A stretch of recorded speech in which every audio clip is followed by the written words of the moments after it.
Ok, bonjour, chef canton d'Espeignon. Bonjour, chef. Bonjour. Alors, hier, on a appris qu'il y a eu un affrontement entre les autochtones de votre localité et puis les Peuls, jusqu'à ce qu'il y a eu un mort de part et d'autre, que les bœufs d'un des Peuls ont blessé et tué un de vos fils. Et la population s'est vengée et ils ont tué un Peul aussi. Alors dites-nous, comment est-ce que vous avez géré cette situation? Est-ce que ça s'est passé comme ça et comment est-ce que la situation a été gérée?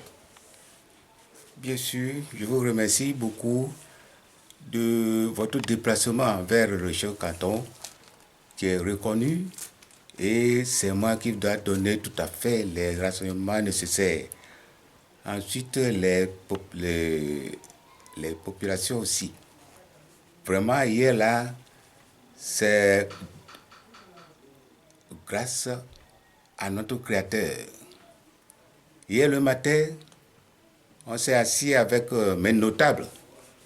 Nous sommes en train de discuter la situation de notre environnement.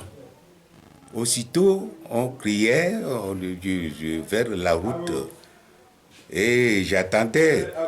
Venez, venez, au secours. Il y a un mort, venez. Je dis, mais qu'est-ce que ça va? Alors j'ai envoyé un notable d'aller voir si vraiment il y a telle chose. Mais qu'est-ce qu'il y a? Voilà. Et dans quelques minutes, je voyais une foule dans la famille qui s'amène un peu vers moi. Mais je dis, qu'est-ce qui se passe?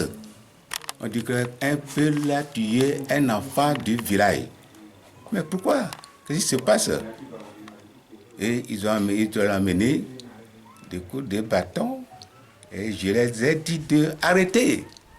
Comme vous avez amené la personne chez moi, donc il est en toute la sécurité et je vais faire le rapport aux autorités compétentes. Alors je vais appeler le CB et le préfet de la localité. Mais les villageois qui sont en courroux, attention avec les protections, il faut aller voir. Et grâce à Dieu, sans quoi vous allez attendre qu'on a tué le chef canton d'Espeignon. Mais, en tout cas, ça ne se passera pas. Aussitôt, bon, laissez la personne rester. Ils n'ont pas voulu et je l'ai mis dans ma chambre. À ce temps-là, des criers, des injures, oui, quel chef ça, j'ai dit, bon, attends, il y a la loi. Aussitôt arrivé, il y a quelqu'un qui est venu. Je voyais, il a poussé mon doyen du village. Il y a mon notable à côté de moi. Oh, je voyais, il a tête sur la tête. Je dis, bon, le chef canton est mort.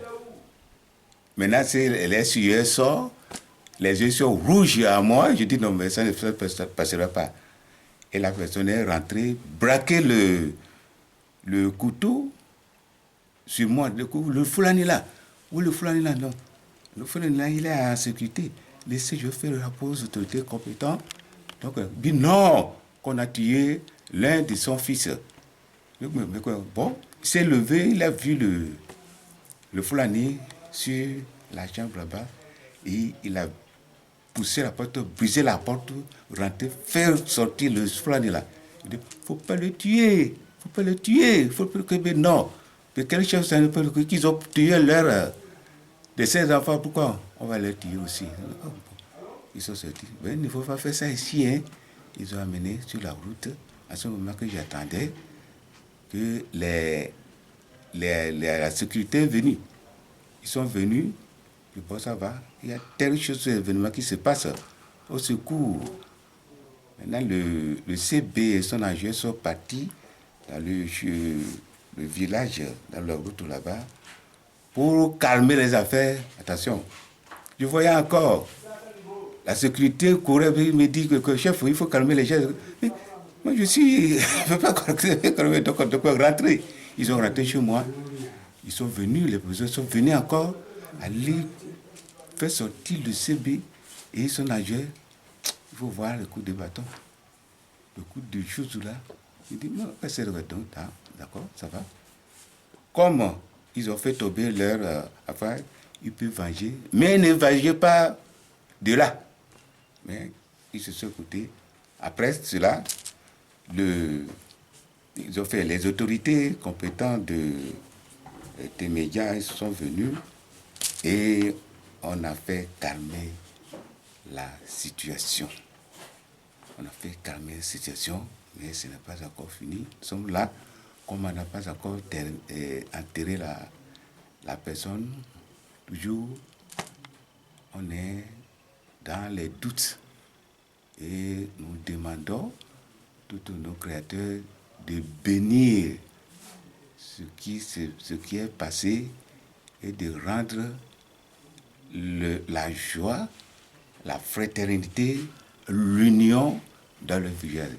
Je vous remercie. Ok, merci beaucoup.